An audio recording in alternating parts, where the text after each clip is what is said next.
ज़्यादा पूजा पाठ करने वाले दुखी क्यों रहते हैं? प्रिय श्रोताओं, बहुत बार देखा गया है कि जो व्यक्ति भगवान की भक्ति करता है, नित्य पूजा पाठ करता है, अच्छे कर्म करता है, वही व्यक्ति जीवन में परेशान और दुखी रहता है। वहीं दूसरी ओर जो लोग बुरे कर्म करते हैं, भगवान को नहीं मानते, न कभी पूजा पाठ करते हैं, न संतों का संग करते हैं, वे लोग अक्सर सुखी और आनंदमय जीवन जीते नजर आते हैं। यह देखकर कभी कभी हमारे मन में यह सवाल उठता है कि क्या भगवान अन्याय करते हैं? क्या अच्छे लोगों को ही कष्ट भोगना पड़ता है? मित्रों, यह कोई कहानी नहीं है, बल्कि ऐसा हर किसी के साथ होता है। इसी प्रश्न का उत्तर स्वयं भगवान श्री कृष्ण ने भगवत गीता के माध्यम से अर्जुन को दिया था। द्वापर युग की बात है, जब अर्जुन के मन में इस विषय को लेकर दुविधा उत्पन्न हुई।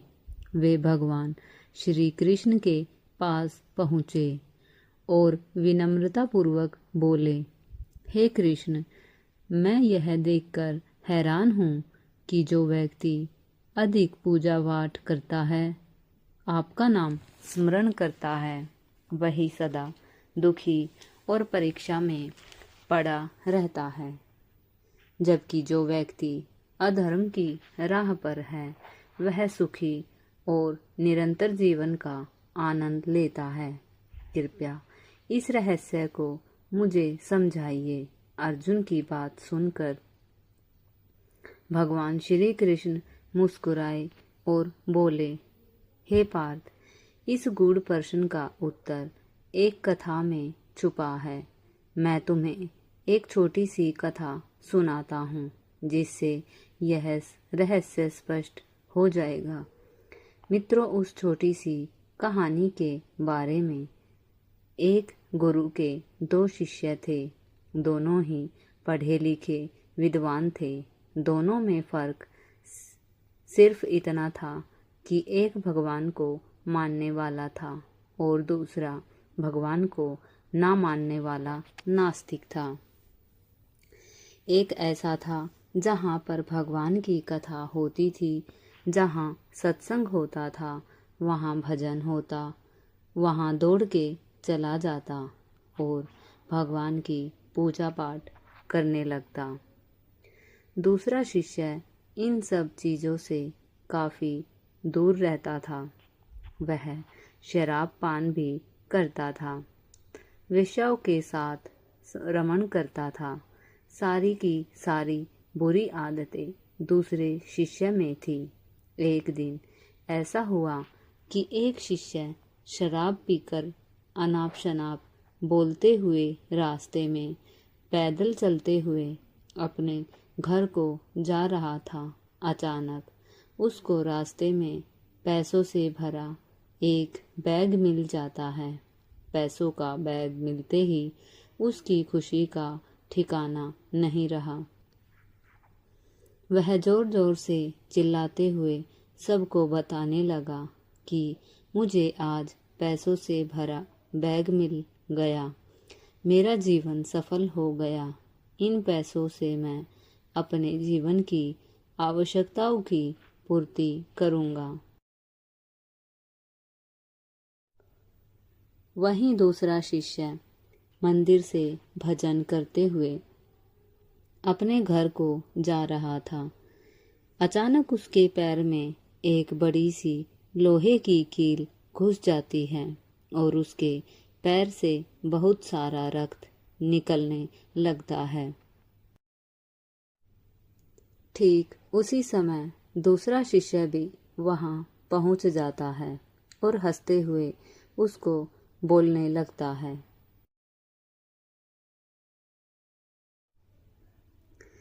क्यों, तुम वही हो ना जो सबसे ज्यादा पूजा पाठ करते हो, भगवान का भजन करते हो। क्या दिया तुम्हारे भगवान ने तुझे?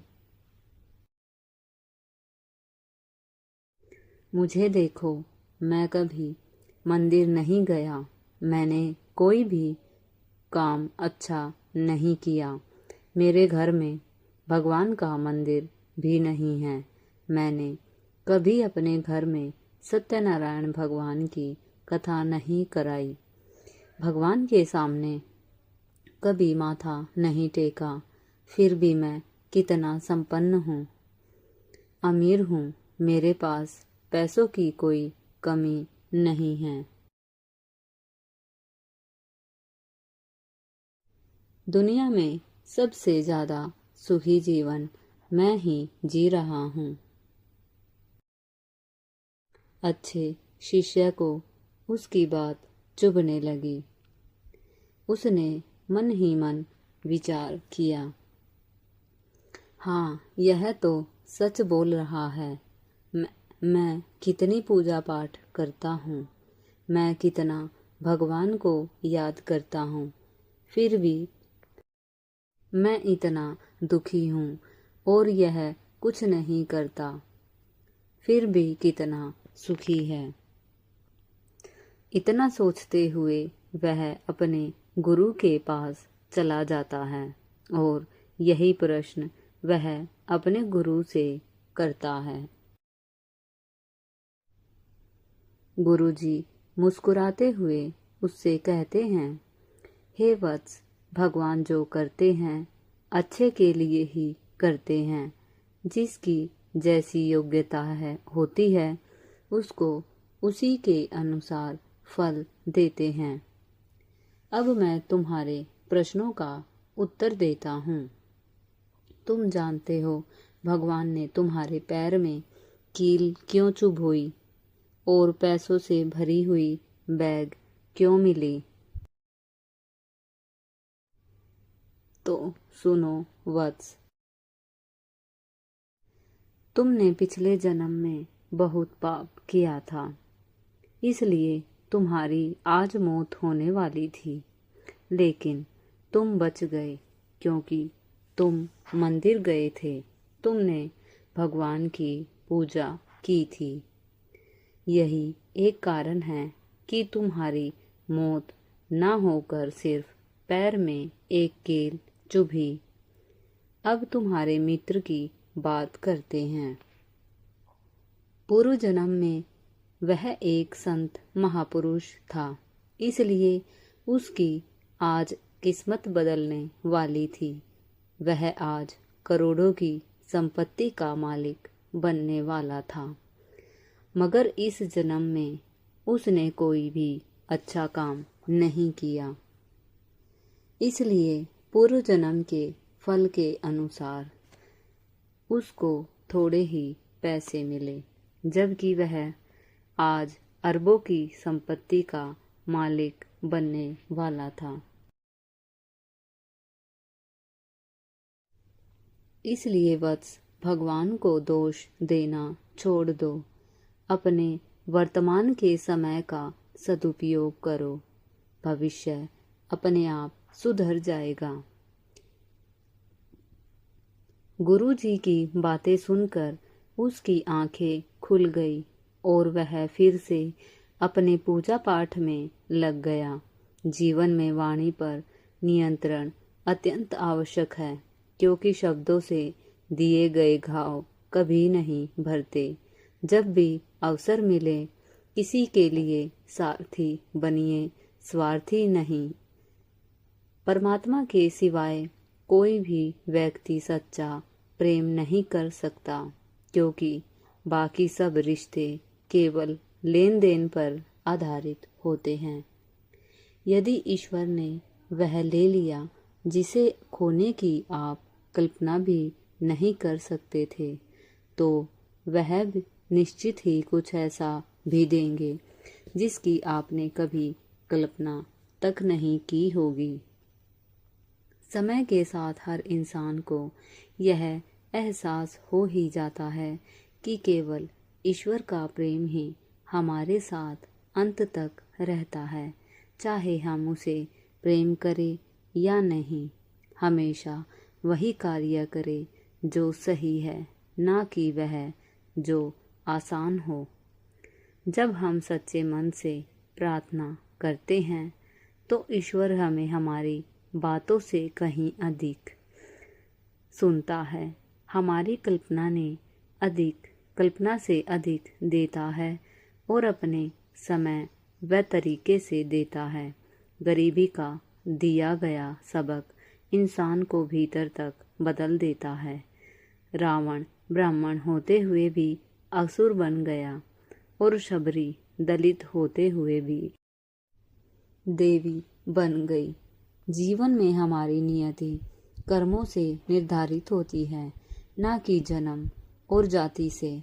जब समस्याएं अपनों से हो तो समाधान खोजिए, न्याय नहीं, क्योंकि न्याय को एक को खुश करता है, दूसरे को नाराज, जबकि समाधान दोनों को संतुष्ट करता है।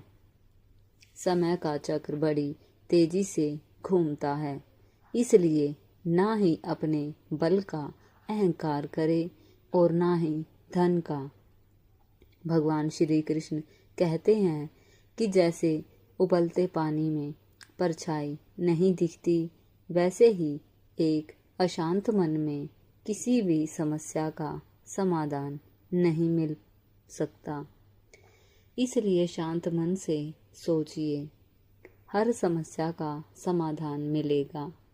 प्रार्थना केवल शब्दों से नहीं, हृदय से होनी चाहिए, क्योंकि ईश्वर उन्हें भी सुनते हैं जो बोल नहीं सकते। रंग बदलते कपड़े और रंग बदलते लोग चाहे कितने भी ब्रांडेड क्यों न हो, एक दिन दिल से उतर ही जाते हैं। अक्सर लोग बिछड़ने की वजह पूछते हैं और हम अपनी कमी बताकर उनकी इज्जत बचा लेते हैं। दिल से सजदा कीजिए तो इबादत बनेगी, माँ बाप की सेवा कीजिए तो अमानत, और जब आपके गुनाहों का खाता खुलेगा तो वही सेवा आपकी जमानत बनेगी। केवल सिर झुकाने से परमात्मा नहीं मिलते, मन का झुकना जरूरी है।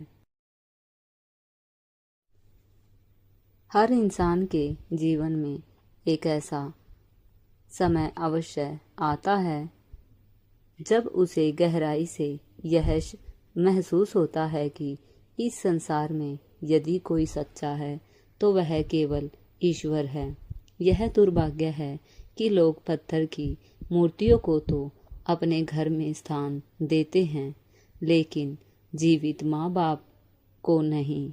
किसी की मजबूरी पर मत हंसिए, क्योंकि मजबूरी कोई खरीद कर नहीं लाता। बुरे समय की मार से डरो, क्योंकि वह बिना चेतावनी के आता है।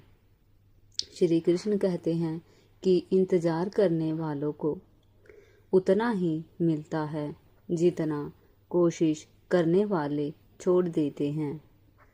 जब तक आप प्रयास करते रहेंगे, आप कभी हार नहीं सकते। किसी को हराना आसान है, लेकिन उसे जीतना अत्यंत कठिन। विश्वास वह शक्ति है जिससे शून्य से शिखर तक पहुंचा जा सकता है। जो आपका है वह आपको मिलकर ही रहेगा, चाहे पूरी दुनिया आपके खिलाफ क्यों न हो जाए।